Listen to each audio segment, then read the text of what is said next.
Olá, sejam todos muito bem-vindos. Meu nome é Carla Geiger, eu sou médica psiquiatra e esse é o Diálogos Remotos em Saúde, um programa que é apresentado aqui pelo YouTube ao vivo. Hoje, a nossa convidada é a doutora Cristiana Meirelles. Seja muito bem-vinda, doutora Cristiana. Obrigada, Carla. Obrigada pelo convite. É um prazer estar aqui com vocês hoje. Ok. Eu vou apresentar primeiro a doutora Cristiana. Ela é médica pediatra e infectologista, é formada pela Universidade Federal do Rio de Janeiro, em medicina, com residência em pediatria e infectologia pediátrica pelo Instituto Fernandes Figueira Fiocruz, pós-graduação em síndrome de Down pela CPEC de São Paulo e Faculdade de Medicina do ABC, e atua hoje em consultório privado e como coordenadora médica da BIP Saúde. O tema hoje escolhido é sobre vacinas, tá? Tudo que vocês precisam saber sobre vacinas, então a doutora Cristiana vai estar aqui esmiuçando esse tema aí de extrema importância. E para começar, doutora, eu gostaria que você falasse para a gente como que as vacinas agem no nosso organismo para que nós sejamos, então, imunizados contra alguma doença. Vamos lá, Carla. Eu acho que esse tema é super importante, ainda mais nos dias de hoje, né? Que a gente vivenciou muito o tema vacinas relacionado à Covid e, com isso, infelizmente, muita fake news, muita informação errada. Então, é importante que a gente traga para a população informação correta, de qualidade, segura, para que desmistifique um pouco esse medo, né, da vacina. A vacina nada mais é do que você inocular no organismo da pessoa, né? Você injetar ou de forma oral, ou subcutânea, ou intramuscular, um antígeno. O que é um antígeno? É um pedacinho do vírus ou da bactéria que causa a doença, e com isso você estimula o organismo a produzir anticorpos, que são proteínas de defesa do nosso organismo, né? Como se fossem os soldadinhos de defesa ali, nosso exército. E essas proteínas, elas ficam ali no organismo para, se em algum momento você se deparar com a infecção em si, com o vírus de verdade, com a bactéria de verdade, você já ter ali células de memória, né, e anticorpos prontos para combater essa infecção, dessa forma você não adoecer, né? Então, muitas vezes a vacina, ela impede a doença realmente, então a pessoa não fica doente, não pega o vírus, não pega a bactéria, né? E muitas vezes ela pode até se infectar, né, contrair aquele vírus, contrair a bactéria, mas ela já tem armamento ali para se defender e não evolui de uma forma grave. Então, isso na Covid a gente vê muito, muita gente não acha que não deve tomar a vacina porque, tomei a vacina e fiquei doente. Mas muito provavelmente, se você tomou a vacina e ficou doente, você não evoluiu de uma forma grave. Então, a vacina tem esse intuito, né, de proteger você, ou de não ter aquela doença, ou de você ter de uma forma mais branda, que não arrisque a sua vida, né, não leve à morte, que é o que a gente quer, ter saúde. E aí, dentro desse tema, né, dentro desse medicamento, que a vacina não deixa de ser um medicamento, a gente tem vários tipos de vacina, né? Tem vacinas de vírus inteiro, inativada, que é você matar o vírus com calor ou com radiação e inserir o vírus inteiro no organismo do indivíduo para ele produzir defesa. Como se fosse um vírus morto, então, né? Um vírus morto, exatamente. Uhum. E existem aquelas vacinas que a gente chama de atenuadas. Você enfraquece o vírus, enfraquece a bactéria e aí introduz esse vírus ou essa bactéria enfraquecidas, como a tríplice viral, né, a vacina contra sarampo, cachumba e rubéola, a BCG, a vacina de varicela. Existem algumas vacinas que você só enfraquece e aí introduz o vírus, que ele também não é possível de causar a doença, né? Então é importante as pessoas entenderem isso. Vacina não causa doença, né? No máximo, um evento adverso brando, de resolução espontânea, transitório, e esse antígeno, esse pedacinho aí do vírus vai estimular o organismo a produzir defesa. E aí agora com a Covid a gente teve outras tecnologias entrando aí no mercado, né, que é do RNA viral, a tecnologia do adenovírus, que é você juntar o vírus com outro vírus enfraquecido também, introduzir. Então, assim, a gente cresceu muito aí nesse universo de vacinas, graças infelizmente, a pandemia de Covid, mas que fez a gente crescer nesse âmbito aí da imunização.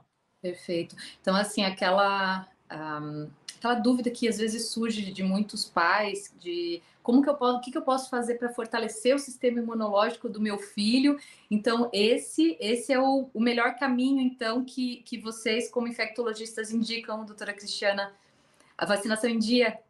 Pois é, exatamente, assim, tem muita coisa que a gente pode fazer para fortalecer. Infelizmente, assim, eu brinco que eu ficaria rica se eu descobrisse um modo de evitar toda e qualquer doença, né? Um pozinho mágico da imunidade, não existe isso, mas existem algumas coisas que a gente pode fazer que dão muito certo, que é manter uma alimentação regrada, saudável, ficar no ambiente da natureza, ao ar livre, praticar atividade física, dormir bem, né? Então, e uma coisa super importante, né? Uma arma super eficaz, super segura que realmente evita doenças graves é a vacinação. Então, assim, para os pais que estão nos ouvindo, é muito importante manter a caderneta toda em dia, né? O PNI, que é o Programa Nacional de Imunizações do Ministério da Saúde, é um programa riquíssimo, muito melhor até do que muitos programas no mundo inteiro, né, com muitas vacinas, um repertório enorme ali de armas para defender a gente contra as doenças. Então, mantendo as vacinas em dia, mesmo que não sejam as vacinas particulares, mesmo que sejam só as do SUS, já vai estar fazendo um grande benefício aí para o seu filho.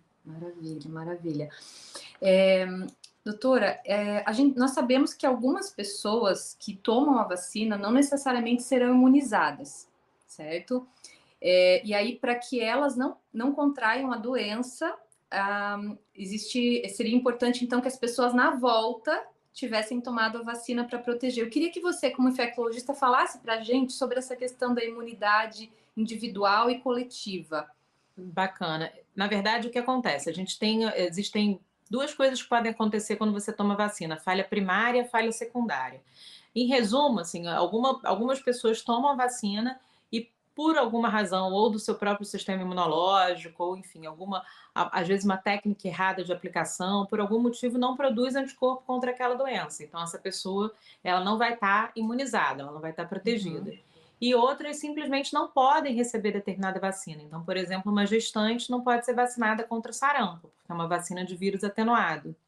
Um bebê de 3 meses não pode receber uma vacina contra a gripe, porque a vacina só é liberada a partir dos 6 meses. Então, para essa população que não pode também receber a vacina, e aquele grupo bem pequeno, né? A gente sabe que uma parcela pequena da população que não fez uma resposta vacinal adequada, esse grupo não vai estar protegido. Então, o que a gente precisa? De uma alta cobertura vacinal, ou seja, que grande parte da população esteja vacinada. E aí a gente, como infectologista, almeja, em média, 90%, 95% da população alvo, né, daqueles que podem receber vacina, vacinados com calendário completo, com todas as doses, para fazer uma estratégia que a gente chama de estratégia casulo, né, uma estratégia cocum, que é você proteger aquele indivíduo que não foi vacinado ou que por alguma razão não produziu a imunidade necessária com a vacinação. Então, você vacinando as pessoas em torno, a gente faz muito isso com recém-nascido, né, Carla? A gente sabe que o bebê, quando nasce, ele está ali super vulnerável a qualquer doença. Então, é super importante que a mãe receba as vacinas durante a gestação e que os cuidadores também. Então, o pai, a babá, a avó tem que estar com a vacina TPA, por exemplo, que é difteria, tétano e coqueluche. Coqueluche é uma doença que pode ser gravíssima num bebê pequeno. Tem que estar todo mundo protegido contra a gripe, para justamente proteger aquele indivíduo lá pequenininho que não pôde receber a vacina. Então, a vacinação é um pacto coletivo, que a gente diz, né? É uma combinação, um acordo de toda a sociedade para que todo mundo se imunize para proteger aqueles indivíduos que, infelizmente, não podem ou não produziram os anticorpos com a vacinação adequada. Então, é bem importante isso que você colocou agora, que os pais tenham também essa atenção sobre o calendário vacinal das pessoas que convivem com a criança, não é? Então, assim, que as escolas cuidem do calendário vacinal, então, dos funcionários, pensar se as vacinas da babá estão em dia, da diarista e de todo mundo que vai estar ali em contato direto, indireto, então, com essa criança, né? Então, bem lembrado, uma informação, assim, bem importante, né, doutora? E aí isso puxa um gancho para a gente lembrar que, assim, não é só a criança que toma vacina, né? A gente fica muito nessa... As pessoas sabem da vacina para criança, sabem que tem que levar o bebê, a criança no pediatra e vai receber uma vacina. Isso é um senso comum, né? Culturalmente a gente sabe que criança recebe vacina. Mas as pessoas se esquecem ou não têm mesmo essa informação de que adulto também recebe vacina. Com a Covid, Uhum. agora isso ressurgiu, as pessoas estão Sim, se lembrando de que sim, também sim. podem ser vacinadas, né? Aham. Mas muito antes disso, a gente sabe que existe um calendário, né, da Sociedade Brasileira de Imunizações, que é quem organiza, né, quem orienta a vacinação em toda a população. Então, existe um calendário específico para o adulto, um calendário específico para o adolescente, um calendário para a gestante, para o idoso, para o profissional de saúde. Então, assim, é importante para as pessoas que têm comorbidades. Então, o SUS também disponibiliza uma rede de apoio que chama CRI, né, que é Centro de Referência de Imunobiológicos Especiais. Nesse local, pessoas com condições especiais, diferentes, elas podem receber vacinas diferentes também. Então, pessoas com diabetes, pessoas com anemia falciforme, pessoas em tratamento quimioterápico. Então, existem alguns grupos aí com condições clínicas, né, com algumas doenças crônicas ou algumas condições momentâneas, mas que precisam ser Uhum. vacinadas com vacinas diferentes. Então, o CRI está aí para isso, a rede privada também, mas é importante, acima de tudo, eu acho que o seu programa agora está sendo fundamental nesse aspecto, é a gente ter informação. Se a gente não Sim. sabe que tem vacina para tomar, a gente não vai correr atrás, não vai buscar. Então, é importante que todo mundo entenda que existem vacinas aí para todo mundo. Uhum. Já que você está falando desse assunto, doutora, eu queria puxar um pouquinho. E onde que as pessoas podem, então, receber essa informação? Você falou CRI. Seria se dirigir direto a um posto de saúde? Teria um site, alguma coisa onde as pessoas que estão assistindo poderiam consultar esses calendários vacinais que você colocou? Você podia passar para Sim, a na gente verdade pode até colocar ali existe no link da live depois, né? Mas isso. se você puder falar. Uhum. Então, existe o site da Sociedade Brasileira de Imunizações que chama SBIM Família, que é um site com uma linguagem mais para leigo, né, que fala dos calendários vacinais de todos esses grupos. A BIP Saúde, que é a empresa que eu trabalho, uma empresa particular, uma health tech, né, de vacinação de laboratório, tem um site também bem bacana com informações, mas eu acho que é importante procurar informações seguras, né? Porque a gente jogando no Google às vezes aparece uma revista, uma coisa que não tem uma informação completa, às vezes meio truncada. Então, acho que a SBIM talvez seja um site melhor, porque tem uma linguagem SBIM Família, que tem uma linguagem fácil de entender e fala para toda a população. Então, lá você consegue procurar. O CRI, você precisa ter um encaminhamento médico. Então, o seu médico precisa dizer que você tem aquelas vacinas especiais para serem tomadas, e aí cada cidade no Brasil tem um local. Aqui no Rio a gente tem na Fiocruz e em Botafogo, no hospital em Botafogo. Cada cidade vai ter um CRI que não é um posto de saúde, é um local especial para vacinas especiais. Mas, de um modo geral, no posto de saúde as pessoas sabem também orientar. Então, se você não tem caderneta, isso é uma coisa importante também de lembrar, né? O adulto muitas vezes perdeu a caderneta, não sabe onde colocou, nunca teve, né? Então, vá sem caderneta. Se você não tiver, vá sem. Não sabe as vacinas que tomou, não tem problema receber de novo. Isso é uma informação importante também. Então, muitas vezes a gente fala: você já fez a vacina de sarampo? Não sei. Minha mãe, sei lá, não lembra se eu tive sarampo ou meus pais já faleceram. E aí você fica ali num limbo, né? Não sei se eu tomei, não vou tomar de novo. Vacina nunca é demais. Então, assim, se você perdeu o cartão, não sabe se tomou, vacine-se, né? Claro que se você tiver ali registrado que você fez a vacina, não precisa tomar de novo. Mas na dúvida, pró-réu, né? Na dúvida, faça a vacina, não tem problema você repetir dose, isso não faz mal. Maravilha. Doutora, apesar de todo o impacto da vacinação na diminuição da mortalidade no mundo, né? Ainda existe quem se negue a vacinar, a se vacinar e vacinar os seus filhos. Como especialista, o que você tem para falar sobre os riscos reais que a vacina pode trazer, tá? E os riscos reais de não se vacinar.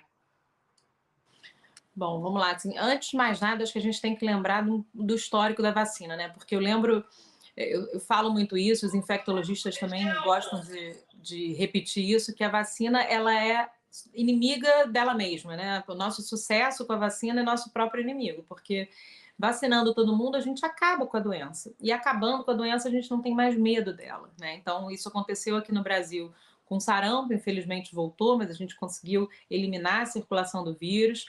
Aconteceu com a poliomielite, a gente não tem mais poliomielite no Brasil, então ninguém mais lembra da paralisia flácida, né? Que a pessoa ficava, às vezes, paraplégico, né? Ou levava ao óbito, né? Paralisia infantil, poliomielite pode matar.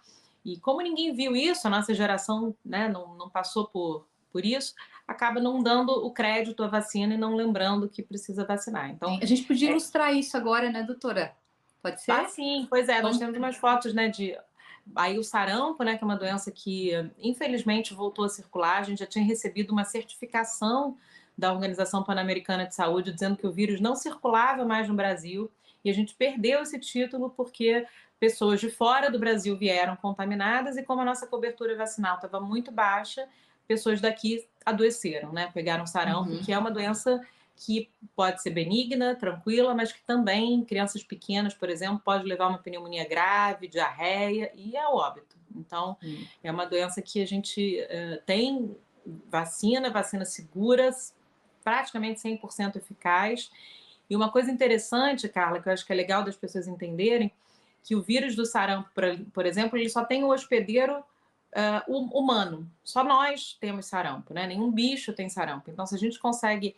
É uma doença que a gente é capaz de erradicar, é capaz de eliminar. Diferente, por exemplo, da dengue. A gente não é capaz de eliminar a dengue porque a dengue está no mosquito. A gente não consegue acabar com todos os mosquitos do mundo. Mas o sarampo a gente consegue se a gente tiver uma cobertura vacinal alta. Então, é uma das doenças que voltou. Acho que tem mais fotos da poliomielite, né? A varíola, né? Que é uma doença também que a gente já erradicou há muito tempo. Eu não fui vacinada, eu estou com 42 anos, eu não recebi vacina de varíola, minha mãe com 70 recebeu. A varíola humana não retornou, mas a gente tem aí uma varíola prima, né, que é a varíola dos macacos, que está voltando, e se a gente não cuidar, a varíola humana pode voltar também. Então é importante que a gente fique atento também com a observação, né, ver o que está surgindo para saber se a vacina precisa ser colocada no calendário novamente. E eu acho que a gente tem aí uma criança respirando aí com uma ajuda de um aparelho, na época, né, enorme, para conseguir vencer o vírus da poliomielite, porque o vírus da poliomielite ele vai subindo e paralisando a musculatura toda. Então, paralisa os membros inferiores, depois sobe e paralisa o diafragma. Então, a pessoa para de respirar mesmo, uma coisa muito ruim. Né? Então, várias pessoas com sequelas aí da poliomielite. Então, é uma doença que realmente pode gerar muitas sequelas, pode gerar o óbito e é tranquilamente prevenível por vacinação. Pois é. Então, assim, quando vocês, como infectologistas, que, enfim, estudam a fundo todas essas doenças, enfatizam a importância da vacina, não é? É porque vocês têm esse conhecimento, né? A gente, como médico, a gente tem esse conhecimento do que prejuízos que podem decorrer de falhas na vacinação da população, não é? Então, às vezes as pessoas ficam questionando efeito adverso, efeito colateral de vacina, que, puxa, é uma coisa assim passageira, é uma coisa, sabe, uma reação desculpa, traz eu falei dos eventos. Um sofrimento tão pontual, e aí a gente está querendo falar isso, sabe? Dessas sequelas que para o resto da vida, é de criança morrendo. Gente, isso é muito triste. O que os médicos viveram, que atendiam crianças nessas condições, com essas doenças, não é, Cristiana? Era uma coisa muito triste que essas pessoas viveram, que a população viveu há tempos atrás, enquanto a gente não tinha essa cobertura vacinal. Então, assim, ó, enfatizar isso, acho que você está hoje aqui com a gente, Cristiane, falando isso, puxa, assim, eu acho que todo mundo tem que parar e pensar, sabe, no seu papel aí, com a responsabilidade como pais, não é? Porque eu sei que é lei vacinar o filho, não é? Mas aí tem pessoas que se negam e estão colocando seus filhos a esses riscos, não é? Exatamente, está no Estatuto da Criança e do Adolescente, né? Um direito, um dever dos pais de levar as crianças para serem vacinadas.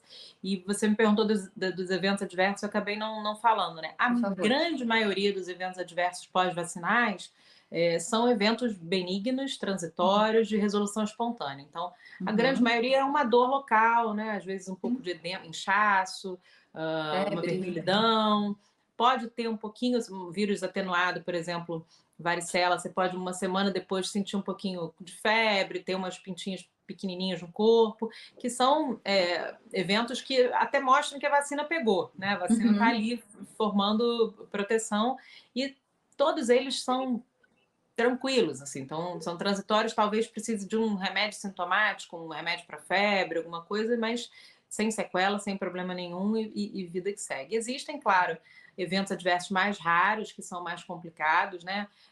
Mas assim, são muito raros e diante da proporção dos riscos da doença, não tem nem comparação, né? Então, assim, o risco de você se expor à febre amarela, por exemplo, num local onde tem muita circulação do vírus e se vacinar contra a doença, é infinitamente maior o risco de ter a doença, né? E de você evoluir mal. Então, a gente tem que... Na vida tudo é assim, a gente tem que pesar prós e contras e ver qual batalha a gente quer enfrentar, né? Então, sem dúvida, sim, as vacinas elas já estão há muito tempo no mercado, já tem estudos pré-comercialização, pós-comercialização, então tudo é muito vigiado, né? A vigilância sanitária, a gente fica sempre muito atento a qualquer coisa e está mais do que provado que é uma arma excelente, assim, para a gente poder combater essas doenças imunopreveníveis. Eu só queria assim, enfatizar assim, que qualquer medicação, inclusive quando a gente passa uma medicação, uma dipirona para uma criança ou para um adulto mesmo, dipirona, paracetamol, puxa, são remédios assim tão comuns, acho que a maioria das pessoas que estão nos assistindo já fizeram uso, e também podem causar efeitos adversos, às vezes até graves, né? Às vezes a gente pode matar alguém com uma dipirona por conta de um choque anafilático, não é? Tem risco, mas assim, ó, qual que é o risco disso? Não é? Então a gente vai deixar de passar de pirona porque alguém talvez tenha, sabe, todos os remédios podem fazer mal também, entende? E a gente na medicina, a gente faz isso, está sempre pesando, exatamente isso que você falou, né, Cristiana?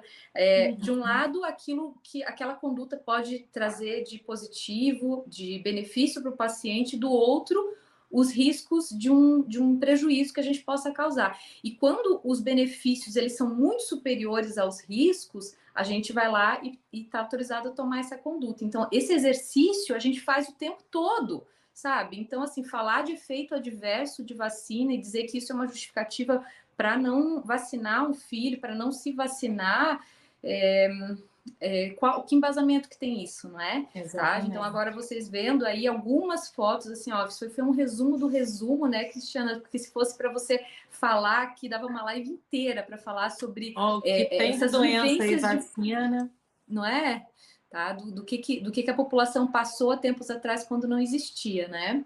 Tá. E o que você falou é muito verdade, assim, a gente fala até água em excesso para quem tem insuficiência cardíaca pode ser fatal, né? Então, assim, Verdade, qualquer coisa para alguma pessoa pode ser ruim. Se a gente for analisar, a chance, o risco é muito pequeno. Então, assim, vale a pena vacinar.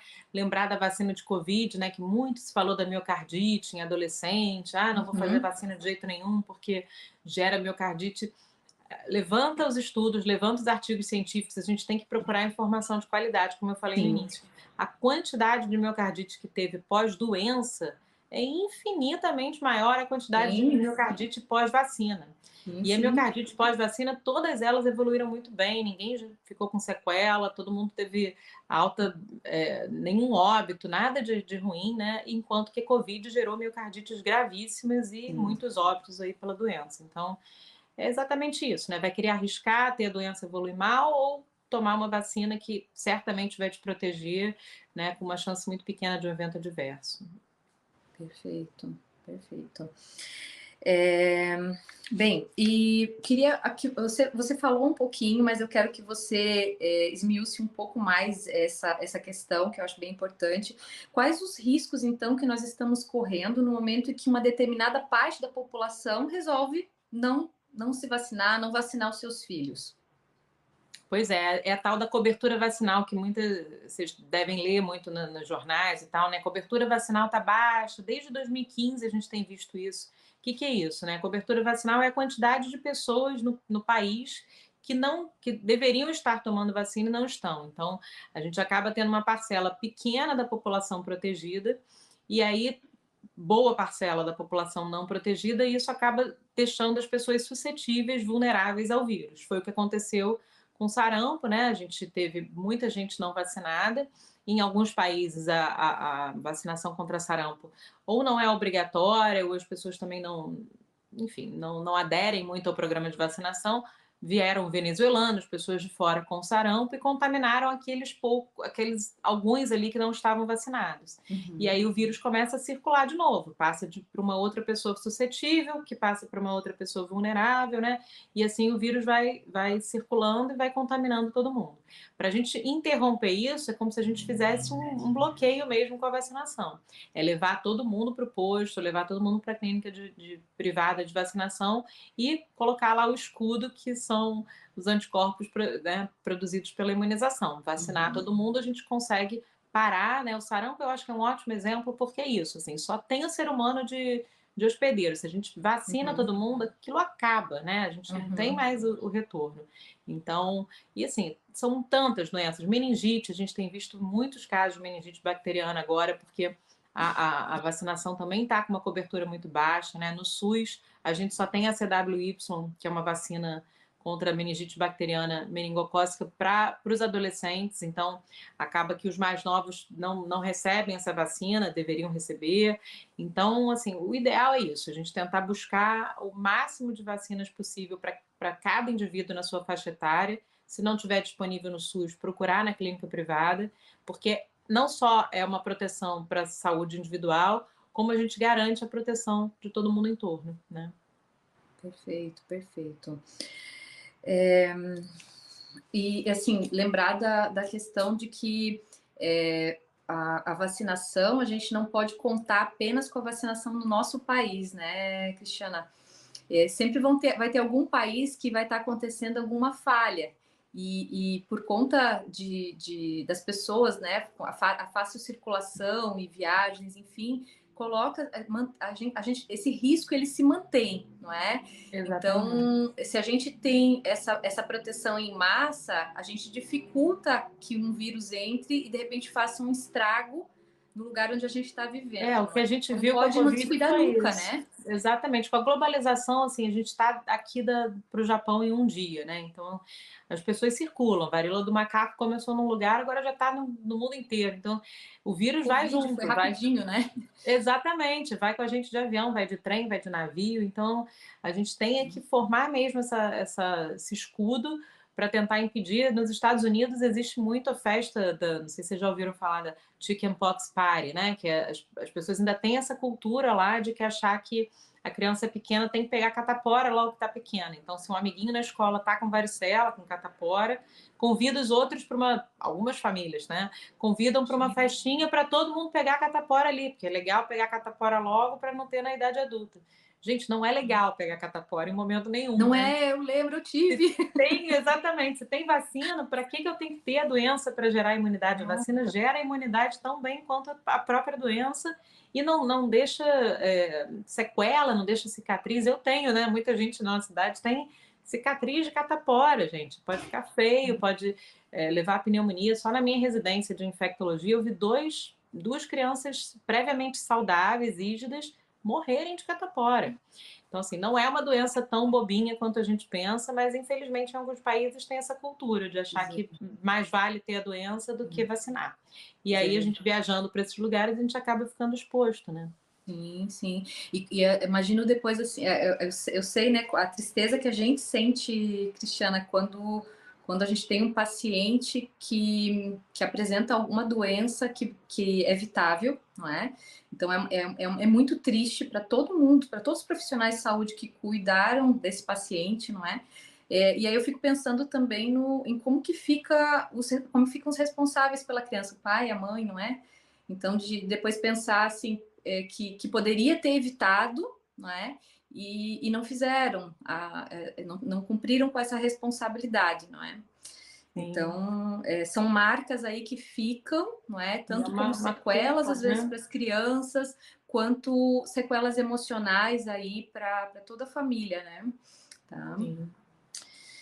Bem, você comentou ali um pouquinho no início da live, né, sobre a questão do calendário vacinal no Brasil, né? Então, às vezes a gente se fala muito do que o Brasil tem de ruim, né? Mas essa questão da vacina, o Brasil é um exemplo aí para muitos países, e eu queria que você falasse um pouquinho disso, da diferença do nosso calendário vacinal aqui para o calendário de outros países, E, enfim, se você tiver alguma coisa para acrescentar aí dessa coisa cultural, achei essa informação super interessante. Não imaginava que os americanos, né, uma parte tivesse essa cultura de querer que os filhos pegassem catapora. Então, fala um pouquinho para a gente dessas diferenças aí no mundo. Pois é, nosso calendário é exatamente isso, assim, é um calendário do SUS, né, muito rico. Ele tem, por exemplo, a BCG, uma vacina que não tem quase nenhum lugar, mas aí também porque nos outros lugares tem menos tuberculose do que aqui, né? Mas a meningocócica CWY está no nosso calendário. Na rede privada a gente tem a meningocócica B, que também é muito pouco usada em alguns países no mundo ainda. E é tudo de graça, né? A grande parte das vacinas que a gente tem estão no PNI de graça. O PNI, ele falhou, na verdade não foi nem o PNI, né? Foi o governo, o Ministério da Saúde, falhou um pouco na questão da Covid, que a gente demorou muito para colocar a vacina para jogo, né? No mercado, a gente sofreu muito com isso. Mas agora a gente já tem aí todas as vacinas disponíveis praticamente no SUS, né? Então, e é impressionante como as pessoas ainda não têm essa consciência de que precisam se vacinar. Muita gente só tomou uma dose, né? Muita gente parou na segunda e a gente já tem aí a quarta dose para grande parcela da população. E é aquilo, né? Mesmo não evitando de forma 100% a doença, a gente evita a forma grave, as pessoas que estão sendo internadas, a grande maioria não foi vacinada, então tá aí, de graça, disponível, existem postos de saúde em cada esquina, né? Eu sei que a gente estuda muito o motivo pelo qual as pessoas não estão se vacinando. Um dos motivos é que o posto de saúde fica aberto só durante a semana em horário comercial. Então, isso é uma dificuldade, né? A gente tem tentado brigar aí para que o posto abra no final de semana, né? Que tenha a busca ativa dessas pessoas para serem vacinadas, né? Que a gente vê que tem pessoas idosas que não saem de casa, ou pessoas que não têm o menor conhecimento sobre vacina, que não procuram posto de saúde. Então, a gente precisaria realmente de um agente comunitário que fosse ali atrás, né? Que procurassem essas pessoas para imunizar. Existem, claro, as fake news, existem muitos motivos, né? O medo da reação adversa, enfim, a vizinha que contou um caso, né? A gente sempre ouve, é engraçado como a notícia ruim voa, né? A notícia né? boa não é assim, mas isso tudo acaba gerando essa baixa cobertura vacinal, né? Então, a gente tem que usar de uma das coisas bacanas do nosso país, que é o Programa Nacional de Imunizações, né? Isso realmente funciona, as vacinas. É muito raro você ter desabastecimento, na maioria das vezes é quando o laboratório deixa de produzir mesmo, assim, não é porque o governo não comprou. Então, levando seu filho, você indo ao posto para tomar a vacina do adulto, tomar a vacina da gestante, muito provavelmente vai ter a vacina lá e de graça, né? Então, acho que podendo, é claro, fazer na rede privada, existem umas diferenças. Eu não sei se a gente vai ter oportunidade de falar Eu disso, queria né? que você falasse também sobre isso, assim, ó, porque tem o Ministério da Saúde coloca um calendário de vacina, mas a Sociedade Brasileira de Pediatria complementa com algumas outras vacinas. Eu queria que tu falasse sobre isso e também sobre a diferença das vacinas que tem disponíveis na rede do SUS, na rede privada. Queria que tu complementasse e esclarecesse isso para quem está assistindo. Porque, na verdade, embora o Programa Nacional seja muito bom mesmo, existem vacinas que não estão contempladas no Programa Nacional de Imunizações, no SUS, nos postos de saúde, né? Que vacinas são essas? Por muitos motivos, né? Na verdade, o motivo principal é o motivo econômico, né? O governo não tem como fornecer tudo, ele dá prioridade para aquelas que ele julga que são mais importantes. Então, existem vacinas como, por exemplo, a meningocócica B, que é uma vacina que protege contra meningite por meningococo, por Neisseria meningitidis do grupo B, que é, infelizmente, um grupo que tem aumentado em número absoluto, né, aqui no Brasil, por conta dessa baixa cobertura vacinal também. Então, é uma doença rara, obviamente, a gente não vê meningite a cada esquina, mas ela é muito grave, né? Então, aquela é o tipo da doença que a gente não está vacinando porque tem muitos casos, a gente está vacinando porque a gente não quer a gravidade em ninguém. Então, essa é uma que vacina quando acontece, é difícil de acontecer, mas quando acontece é muito grave, com uma possibilidade grande de desfecho assim bem desfavorável, não é? De morte ou sequelas gravíssimas, né, com deficiência neurológica, física. Então, a meningite é uma doença que a gente precisa pensar em prevenção e a meningocócica B não está ainda no calendário. É uma vacina que a gente faz para o bebê na rotina aos 3 e 5 meses e um reforço aí entre 12 e 15 meses. e para quem não foi vacinado nessa data, pode vacinar depois, né? Estou falando a rotina, se a gente for seguir certinho. A vacina, por exemplo, contra a hepatite A, no posto, a gente só recebe uma dose. E o ideal, preconizado pelas sociedades científicas, é fazer 2 doses para você prevenir contra a hepatite A na idade adulta também. Então, o ideal seria fazer uma segunda dose. A varicela, por exemplo, ela é feita com 15 meses e só com 4 anos no SUS. O ideal pela sociedade é fazer com 12 e 15 meses, uma mudança aí de data. Existe a nova vacina do herpes, que também, na verdade, as 2 vacinas contra herpes zoster, que é uma vacina que é feita para o idoso, que também não está no PNI, são vacinas importantíssimas para evitar o cobreiro, né? Que é aquela doença de pele que pode fazer neuralgia, que pode dar muita dor com lesões de pele, uma doença chata também, muito dolorida, né? Então é uma vacina importante. A pneumocócica do posto é a pneumocócica 10 valente, uma vacina contra a pneumonia, contra a otite, mas que protege contra 10 tipos dessa bactéria, pneumococo, e a gente na clínica privada tem a pneumocócica 13, então você amplia mais a proteção, além dos 10 da pneumo 10, você tem mais 3 sorogrupos aí na vacina pneumocócica 13. A gripe é diferente, né? A gripe, que é a vacina contra a influenza do posto, ela é trivalente, ela protege contra 3 cepas, e a vacina da clínica privada ela é tetravalente, então você também amplia a proteção contra outras cepas do vírus da influenza. Rotavírus também é diferente, né? Rotavírus do posto é monovalente, é uma cepa só. Rotavírus da clínica privada é pentavalente, então protege contra 5 grupos, né, de rotavírus. Além de algumas diferenças que são relacionadas a evento adverso. Então, por exemplo, uma vacina que é bem chata assim, de fazer para os bebês pequenos é a pentavalente, né? A pentavalente no posto, ela é a pentavalente celular, você faz com células inteiras. E isso gera, na grande maioria das vezes, mais evento adverso, né? Então, mais dor local, tem possibilidade daquele evento hipotônico hiporresponsivo, que a criança fica largada, parada, sem responder. Ela tem mais risco de evento adverso que, de novo, nada grave, nada ameaçador da vida, mas chato, né? E que na clínica privada você tem a penta acelular ou a hexavalente, que você foge um pouco desses eventos adversos. Então, existem vacinas a mais na clínica privada, como a meningocócica B, como a herpes zoster, como a pneumo 13, e existem vacinas diferentes que ou ampliam a proteção, como a gripe, por exemplo, o pneumo 13, ou reduz evento adverso. Então, assim, de um modo geral, é bacana que vocês conversem com os seus médicos assistentes, né? O pediatra, ele geralmente é muito bem informado de vacina, então ele sabe dizer qual que é igual, febre amarela é igual, hepatite A, vacina é igual, só faz uma no posto, mas é igual. Enfim, tem várias vacinas que são, varicela é igual, que são iguaizinhas, você pode tomar tanto no posto quanto na clínica privada.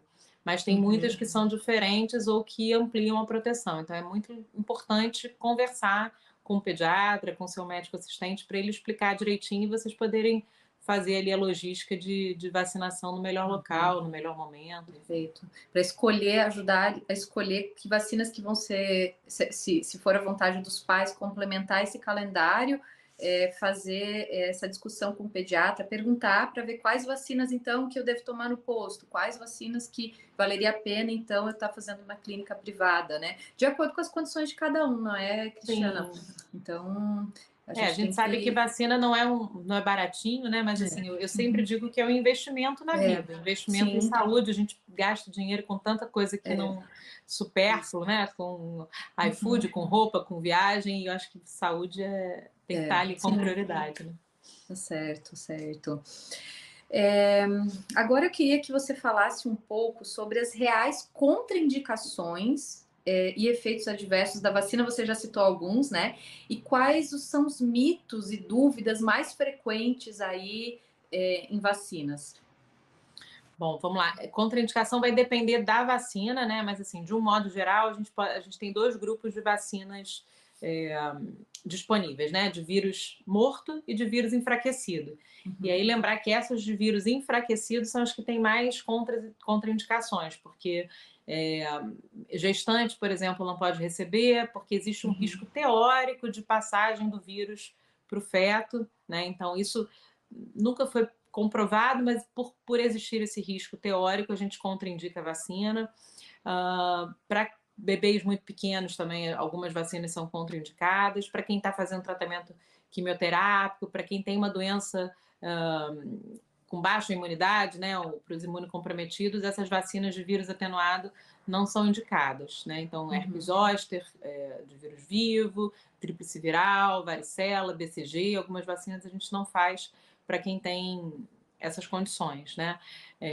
São poucas, uma contraindicação importantíssima é uma pessoa que já recebeu uma vacina, qualquer que seja, e fez uma reação anafilática, ou seja, fez uma reação alérgica grave, né, com broncoespasmo, angioedema, urticária, uma reação anafilática mesmo, aí essa pessoa certamente não pode mais receber nenhuma dose subsequente, né, dessa vacina, mas isso, novamente, é muito raro. Existem alguns mitos, né? Você perguntou, me lembrei agora de um muito importante, né? De quem tem alergia a leite, né? Não sei se vocês já ouviram isso. Alergia à proteína do leite, não pode tomar essa, não pode tomar aquela. Isso não existe. Não tem nenhuma vacina que seja contraindicada para quem tem alergia à proteína do leite, né? Porque às vezes a pessoa vê na composição lá lactobumina, alguma coisa. Isso não é contraindicação, né? Então, vacina da gripe, por exemplo, não é contraindicada quem tem alergia ao ovo. Isso também caiu por terra há muito tempo, né? A febre amarela é uma vacina que é contraindicada para quem tem alergia grave ao ovo, isso sim, mas a gripe não. Então, são alguns mitos que perpetuam, né? Uma coisa importante também é quando você interrompe o calendário, né? Então, digamos que a criança foi no posto e tomou a primeira dose da hexavalente, né? Da hexavalente é uma vacina que você toma aos 2 meses, na verdade não no posto, na clínica privada, porque essa não tem no posto, mas ela protege contra 6 doenças, né? Difteria, tétano, coqueluche, infecção por hemófilos, hepatite B e poliomielite. E aí você deveria tomar a segunda dose, o bebê, né? Deveria tomar a segunda dose com 4 meses. E a mãe, por alguma razão, esqueceu, ou a criança ficou doente, ou, enfim, não teve dinheiro para comprar na clínica privada e atrasou, né? E aí, o que é importante saber? Vacina dada nunca é vacina perdida. Então, aquela primeira dose, ela continua valendo. Ninguém precisa começar o esquema vacinal de novo porque atrasou. Então, qual é o problema de atrasar? Vou atrasar tudo. O problema de atrasar é que aquele período lá que você não fez a vacina, você não está protegido, né? Sim. Com uma dose só, não tem uma proteção máxima da vacina. Então, o ideal é seguir o calendário nas datas certas para você garantir a proteção. Mas você não precisa voltar do zero o calendário, né? Maravilha. Muitas pessoas atrasaram as vacinas agora nesse período de pandemia, não é? Então muito Sim, bacana aí tá você todo mundo colocando em dia agora. Uma outra coisa também que você falou que me lembrei agora, importantíssima, né? A gente vê, eu que trabalho numa empresa de vacinação, esses últimos meses, últimos 2 meses, a vacina diminuiu a venda. A gente começou a perceber o porquê daquilo, né? E aí, conversando com os meus pacientes, outros colegas conversando, as mães deixaram de fazer porque o filho estava doente. Então, lembrar assim que nem tudo é contraindicação para vacinar. É claro que a criança febrão, né, tratando uma pneumonia, uma doença grave, né, enfim, tá muito prostrado e tal, você não vai vacinar. Mas aquela criança que está só com uma coriza, uma tossezinha, que é praticamente a condição normal né, durante o outono e inverno, porque está todo mundo resfriado sempre, sem febre, brincando, pulando, comendo, feliz, mas com aquela tosse, aquele catarro, aquela coriza, isso não é contraindicação para vacinar. Então, às vezes, a gente fica adiando a vacina até a criança estar 100%, e praticamente e outono acaba e só inverno, colocando em risco, né? você vai ficar exposto às outras doenças, porque outono e inverno, praticamente toda criança ali escolar, 2, 3, 4 anos, vai estar um pouquinho resfriada. Então, isso não é contraindicação, a não ser, claro, naquelas condições que eu falei, né? Uma doença mais grave, uma febre alta. Então, criança com sintomas leves, mas com bom estado geral, tem que levar para tomar vacina, então, e seguir o calendário, mantendo em dia as vacinas aí para proteger os seus filhos, não é? Tem mais alguns outros mitos aqui que costumam ser comuns. Eu vou só colocar para você se posicionar, então. Vacina causa autismo. Ah, sim, a gente falou disso antes, eu esqueci de falar nesse tema. Isso é super relevante também da gente comentar. Fake news, que né? muito tempo ficou essa fake news de porque, na verdade, o que acontece? O autismo, a gente, infelizmente, você como psiquiatra sabe mais do que eu, não tem ainda uma causa definida, né? A gente não pode ninguém identificou ainda uma coisa específica que cause o autismo. Então, a gente fica nessa elucubração de o que será, né? Será Sim. isso? Será aquilo?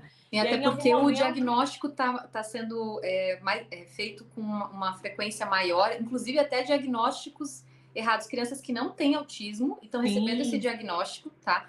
E que e outras crianças no passado que tinham autismo e não foi feito o diagnóstico, então entrava tudo como retardo mental, não é? isso. Então, aí fica aquela sensação de que a doença está aumentando e todo mundo busca uma causa. E aí, qual que é a causa? Vacina, não é? E aí, de novo, a vacina, coitada, vai receber Sempre é culpada. a culpa.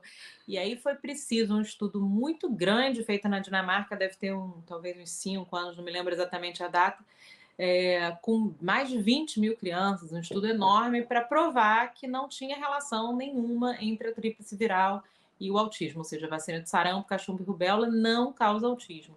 E aí, mais do que isso, tem vários outros estudos mostrando isso, mas assim, é um pouco até cansativo a gente ter que ficar provando, né, que a vacina não causa esses distúrbios, mas em relação ao autismo está escrito em pedra já, não tem relação nenhuma.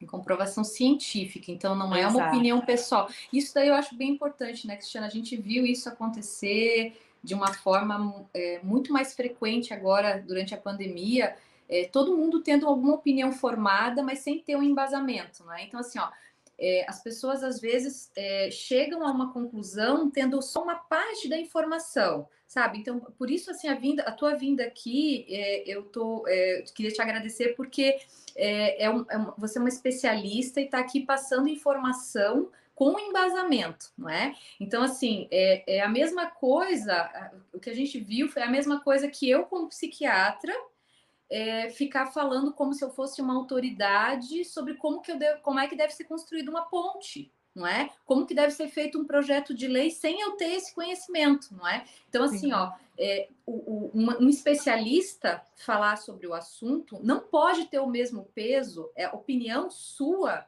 não é a mesma coisa que a opinião de um advogado, não é a opinião, por melhor que ele seja como advogado, sabe?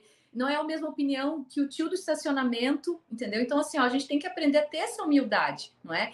Dentro da medicina, a gente exerce muito isso. Assim, ó, eu vou te falar, eu como médica, eu sou médica, eu tenho aqui acesso às informações, eu tenho intimidade com a linguagem científica dentro da medicina. Eu fui perguntar para a doutora Fábia, fui perguntar, que é a pediatra do meu filho, fui perguntar para meus colegas pediatras, infectos, qual que é a opinião deles quando começou a sair essa vacina da Covid, por exemplo, que tinha uma tecnologia diferente, para eu decidir, entendeu? Então, assim, ó, a importância da gente não consultar apenas o Google, que pode vir qualquer coisa. Você entender que o peso de uma informação vinda de alguém que tem um conhecimento embasado, que é especialista, tem que ser diferente, sabe, para você tomar a sua decisão, não é? Certamente. E eu brinco que na Covid, do mesmo jeito que na Copa do Mundo a gente teve 200 milhões de treinadores, né, de futebol, a gente teve 200 milhões de infectologistas. Então, todo mundo chegava para mí com alguma teoria, alguma justificativa do que é Covid, como é que pega, como é que transmite. Cansativo para vocês. Qual é a doença? Nossa, e você tem que ser zen, né? Tem que parar para respirar e tentar entender. Ninguém sabe tudo, né? Principalmente em relação à Covid, assim, cada minuto que você vive tem um artigo novo, um estudo novo, então a gente também tem que ter um pouco de humildade de dizer, olha, até aqui eu vou, mais do que isso eu não sei te dizer, a gente desconhece muita coisa, mas certamente quem está estudando esse assunto todos os dias deve conhecer um pouquinho mais do que aquele cara que busca lá no Google, então é isso, eu acho que as pessoas têm, como você falou, né, eu não vou chamar um advogado para construir uma ponte, eu vou chamar um engenheiro, um arquiteto, então vamos atrás da informação onde ela está com qualidade, né? Perfeito, perfeito. Só vou complementar mais alguns outros mitos que a gente, com uma certa frequência, até eu, como psiquiatra, né, antes de ser psiquiatra, ouvia. Vacina causando diabetes em crianças, vacina como desencadeando doenças autoimunes. Bom, diabetes, não, assim, diabetes é uma doença autoimune também, né? Diabetes do tipo 1. Existem outras doenças autoimunes, hipotireoidismo, enfim. Não tem nenhum estudo também que mostre isso, né? Que a vacina causa mais doença autoimune do que qualquer outro antígeno que a gente está exposto, né? Então, na verdade, a gente não sabe muito o que desencadeia. Fato é que a gente tem que ter é uma predisposição genética, né? Eu não tenho... não basta querer ter diabetes, você tem que ter um gene lá, uma predisposição genética, mas algum fator ambiental vai desencadear Servir de gatilho, né? o surgimento. Exatamente, Uhum. servir de gatilho. A vacina talvez seja do mesmo jeito que respirar, o contato com outros doentes, o contato com qualquer outro antígeno presente, né? Qualquer vírus, bactéria, qualquer coisa no ambiente também pode servir. Então, assim, não tem nada mostrando, nenhuma evidência científica dizendo que a vacina cause nenhuma dessas doenças autoimunes. É mais uma fake news. Uhum. Eu vou abrir só um pouquinho aqui para as perguntas, vou selecionar só algumas em decorrer por conta do tempo. Por que a vacina do Covid nós temos um intervalo pequeno em relação a outras vacinas com intervalos maiores? Isso depende muito do estudo que foi feito, o estudo que foi desenhado, né? Cada estudo para cada vacina foi desenhado de uma forma. Então, por exemplo, a Pfizer, né? Para adolescente, a gente viu que os estudos que fizeram a vacina com intervalo de 8 semanas teve uma incidência menor de miocardite pós-vacinal do que com intervalo menor. Então, cada fabricante vai desenhar o estudo de uma forma para é complicado porque vai ter que ir dosando naquele indivíduo que foi vacinado a quantidade de anticorpos. Então, produz anticorpo na primeira dose, na segunda dose vai produzir mais quando foi feito depois de uma semana, 2, 3, 4 ou 5. E aí eles estudam qual foi o melhor esquema para produzir uma proteção maior. Então, assim, para cada vacina no nosso calendário tem um intervalo diferente por isso, porque é a junção lá dos fatores para gerar a maior imunidade possível. Maravilha. Quando tomamos uma vacina de um fabricante, nós podemos tomar uma outra dose de um outro fabricante? Essa é uma preocupação agora que veio com o Covid, porque antes ninguém se preocupava com isso, né? Chegava lá no posto, na clínica privada e, quero vacina para o sarampo. Vai lá e toma, não é? Essa é uma boa pergunta, né? O que acontece? Antes da Covid, tá? Como é que a gente orientava? O ideal é sempre você manter o mesmo laboratório fabricante. Então, se você fez a primeira dose de hepatite, sei lá, da meningo a CWY com a GSK, tentar fazer as próximas com a GSK. Por quê? Porque os estudos foram feitos com a vacina do mesmo laboratório. Então, para você garantir a proteção lá de, vou chutar um número que eu não sei de cabeça, de 87%, aquele 87% foi feito com a vacina no mesmo laboratório. Mas a gente sabe que, assim, acontece um desabastecimento, acontece alguma coisa, você intercambia, né? Faz a intercambialidade. Não tem mais da GSK, vou fazer da Sanofi. A gente sabe que no final das contas vai ter uma proteção também. Então, porque as vacinas acabam tendo uma eficácia parecida. Então, o ideal sempre, no mundo real, é tentar manter o mesmo laboratório, mas se houver algum problema, não tem problema você... Se houver desabastecimento, não tem problema você intercambiar. No caso da Covid, é um pouco diferente. O que a gente tem visto é que você fazendo tomando... Cada vacina tem uma tecnologia diferente, então talvez fazendo uma de cada fabricante você consiga ampliar um pouco mais a proteção. Né? Mas é a mesma coisa que eu já falei há um pouco tempo atrás. Tem muito pouco tempo de Covid, né? Tem muito pouco tempo de doença para a gente bater o martelo e dizer qual é o melhor esquema vacinal. Então a gente está aprendendo ainda com isso. Mais para frente, certamente, a gente vai descobrir que, sei lá, melhor é fazer Pfizer, AstraZeneca, Coronavac e pronto, você está ainda não temos essa resposta, né? A gente ainda não tem essa resposta, mas hoje em dia, para a Covid especificamente, não tem problema intercambiar, né? E para as outras, podendo manter o mesmo laboratório, é o melhor. Melhor. Uma outra pergunta aqui. Qual que seria a sua recomendação, a sua orientação, na verdade, para situações onde, às vezes, os pais, um dos genitores, né, o pai ou a mãe, proíbem, então, os filhos ou, enfim, o cônjuge de tomar vacina? Nossa, isso é super difícil. Eu já tive essa situação no consultório, né, do pai querer vacinar e a mãe não, e o contrário também. E aí eu acho que, assim, faz parte do escopo do médico, né, da função do pediatra, sentar com muita calma, muita paciência com os dois, expor todos os benefícios e possíveis riscos. Assim, é uma conversa que tem que ser muito justa, muito clara, muito direta, né, com os dois, para não gerar polêmica, não gerar discussão. E é uma coisa de convencimento mesmo, com argumento sólido, científico, tentar. Eu confesso que, assim, acho que talvez uma ou duas famílias são mais difíceis e talvez dos cônjuges não quis e a criança não foi vacinada, mas a grande maioria que teve esse problema, depois da conversa, tudo se resolveu, a criança se vacinou.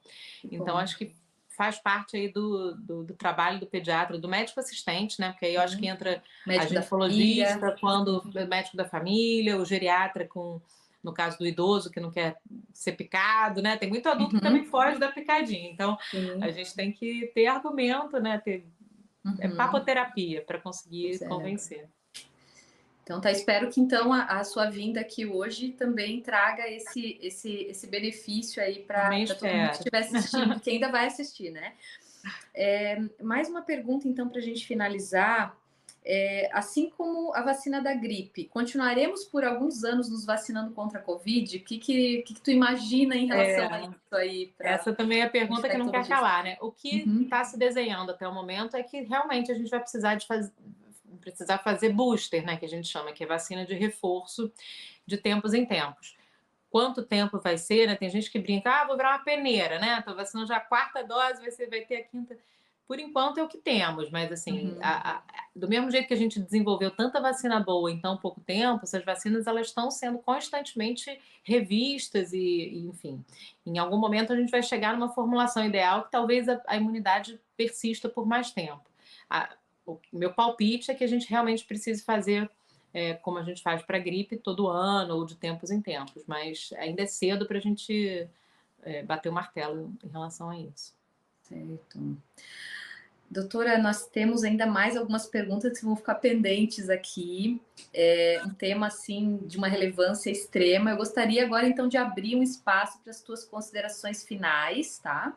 E também que tu falasse um pouquinho, porque tu falou com tanto carinho, com tanto amor aí pelo que tu faz, a tua especialidade e também o teu trabalho na empresa, no BIP, né? Então, fala um pouquinho para a gente disso, divide com a gente, então, isso também.